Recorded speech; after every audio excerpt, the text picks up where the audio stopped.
Photoroom.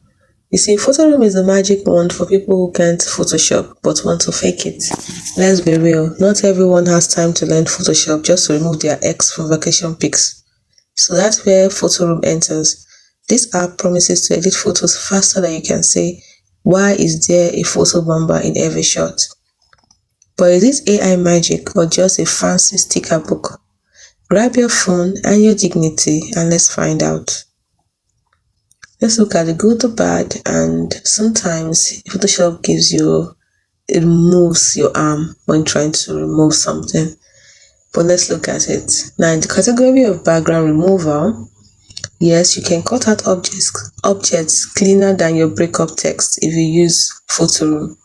But like I said before, sometimes the precision is not very good because your ear can now become transparent. Next, if you're using the template of Photoroom, you'll be able to make your product look fancy without a studio. But the con is that professional templates cannot hide your shaky hands, so to show your errors, even though you're using the template. Next, when it comes to the speed, you can edit faster than you can say, I should have cropped it. You edit really fast. But the con is that the instant results, unless your Wi-Fi is slower than the slot, is the only way you can. That's what I mean by instant results. Next, when it comes to ease of use, it is so simple, even your dog will use it if your dog had thumbs. But when it comes to the con, one tap edit, that function called one tap edit, sometimes means one tap disaster. When it comes to pricing, they have the free version, which is if the free version exists, unlike your dignity after editing fails.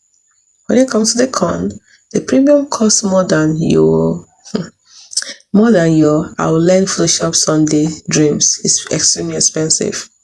So my final verdict, should you trust Photoroom with your pics? For Instagram hustlers and small business owners, yes, you can use Photoroom. But for perfectionists, I'll just suffer through your Photoshop in peace. Because you see, Photoroom is like a cheap Photoshop clone with a caffeine addiction. It is great for quick fixes, but bad for fine details and hilarious when it glitches. It is used to just use it to flex on social media, but don't quit your day job. PS, if your edited pics go viral, we demand credit, but if it flops, just blame the AI. Are you still unsure? Try removing a background. If it works, good for you. If it removes your face instead, well, at least you are mysterious now. Hope you found this video helpful.